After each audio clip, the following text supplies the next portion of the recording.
It's review time again, and this time I'm getting my ass handed to me by Skautfold Shrouded in Sanity, if that's actually how you pronounce it. So why not go ahead, hit those like and subscribe buttons, and let's see how brutal this Souls-like game can be. Okay, so first off, if you're not into Souls games or games that are stupidly hard for stupidly hard's sake, then you will hate this game. But if you like a challenge and dying a stupid amount of times, then this may appeal to you.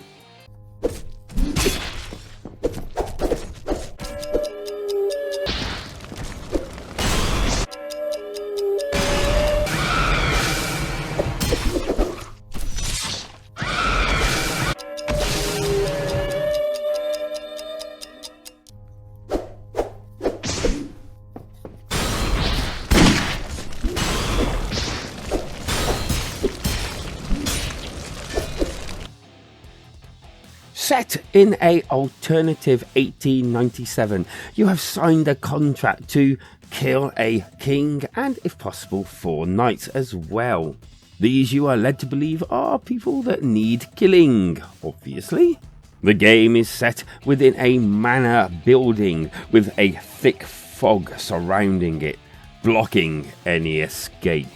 The manor happened to be fully explorable with plenty of stairs, doors, lifts, and even the ability to go outside into, I believe, a courtyard area type thing. And the areas just before you get to the, I presume, exit gates, where the fog is.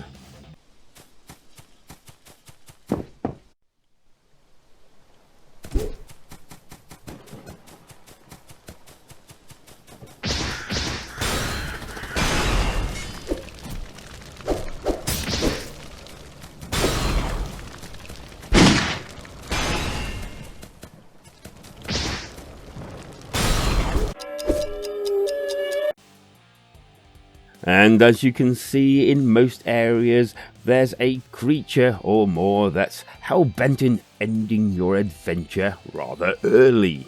Luckily enough, like most Souls games, you do end up back at a save point, but lose all your souls, or vites, as they are in this game, and I probably pronounced that wrong. And these are very useful in upgrading your stats in-game to last longer in-game. All that said and done, this game is brutal. So much so, I found myself dying in the tutorial. Yep, the tutorial, and within minutes as well. Now, I'm not saying that it's unfair, I'm just saying it's really, really hard. And to that, I will also admit that I'm possibly not as far into the game as I should be due to the fact that it is really difficult and I have died so many times. The controls I found very hard to get into, and you can actually remap them as I did, but it must be said that I reset them afterwards. This is probably the reason why I'm not a games dev. Well, probably not the only reason, but they actually felt more natural the way they were than how I mapped them, and I mapped them a good few times. And talking about remapping and the controls, well, you actually get a dash, which, if you want to survive in this game, you will definitely have to learn to use straight away. As again, like most Souls games, this dash is integral to the gameplay, and obviously your survival. And then there's a light and heavy attack with some other little combos that you can use and perform with them. Also, there's a health injection thing that you get, kind of like a syringe, and when you actually take them, it puts up your health, mainly so that you can survive longer in this hellhole of a manor. And then there is a light so you can see and maybe blind all these nasties. And a gun used to, well, you know what guns are used for. And then there's your health and stamina bars. And these are on the top left corner, and you really want to keep an eye on these because your health tends to go down when in sight of enemies, like a fine red wine after a hard day's work. And as for that stamina bar, well, that tends to deplete whenever you are dodging, and there's even a run button in this game and it depletes your stamina as well. But that's not all. You also need to keep an eye on your slashing abilities because, well, that depletes your stamina as well. So this all kind of like adds to keeping you on your toes and giving you a slight, you need to start using some tactical fightings as well. Because trust me, some of the enemies some of them actually shoot at you or fire projectiles, and some even, well, teleport and turn your world upside down.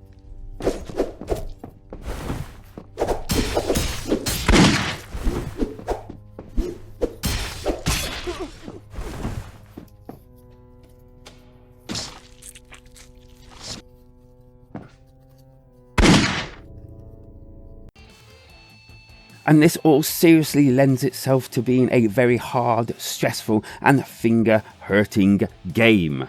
And as you play through, there are even some, well, weird things that keep happening, meaning you feel there's more than meets the eye here.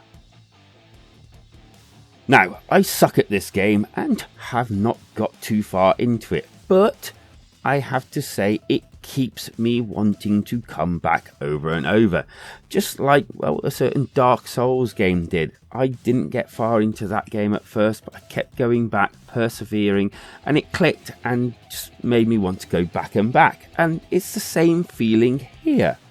I would also say that someone better than me at these sort of games and who enjoys being kicked over and over, you will love this game. And, well, I know there's plenty of us out there that really do like a challenge, even if I get a feeling that maybe, you know, it's too hard. Maybe they've gone too far. Visually, the game is actually quite nice. It's got that old style kind of top-down feel to it, and it's very gothic, and I do actually like gothic. All the characters and the like seem to be well animated, and they look the part as well, and it really does feel and look very atmospheric. And I love the way that they use the lighting within the game as an actual feature instead of just it's there and that's all there is. But yeah, it's actually used as a mechanic for some of the game. As for the sound, well, this can only be classed as atmospheric. There's the usual stuff in there as you expect, but there's some extra things in the background that if you listen to, you can hear the waning of suffering, tormented souls, one might say, and other little things that really do add to the atmosphere. And there's even times where the whole console rumbles itself away, giving a tiny little bit more of atmosphere. Even more so when you use your, well, it's like a gadget, a syringe that you gather your Viteo. Still not sure if I'm pronouncing that right. And this you get from your fallen enemies, or at least the blood splatter on the ground. The good. All out difficult, which I suppose can be a good or a bad thing. Some nice gothic visuals and atmospheric sounds that really help draw you in. That syringe that you use to cipher that vitae from fallen enemies is a pretty cool idea. Little notes as you actually walk around the manor that really help draw you in and give you a little bit more of the story. Varied enemies as you continue through the game. The bad. I found it brutal, and this will definitely put some off. Controls took a while to get into. To start with, the castle was rather daunting. It was huge, or it is huge, and many doors and the like to go round, which meant that when you died and had to go back like a Souls game to pick up your, well, Vitae that was dropped from your sudden death, it can be a little bit daunting getting back and remembering how to find the places, especially if you get turned around at any time. And the game can also be a little bit grindy. It depends on, I suppose, your perception of this, but it can be a bit grindy to get your stats up or health and the like up in order to progress further. I find this game brutal as fuck, but keeps drawing me back for more. It's a strange combo of, here's your ass, now try and go and get it again. Grind your stats up and get further. For me, it's a 3+ out of 5, and I will be coming back to this one a good few more times.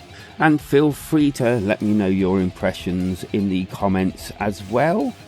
And as for my alternative, yep, I'm going to basically suggest Dark Souls, because, well, it's the master, and it being remastered on the Nintendo Switch, of the actual genre.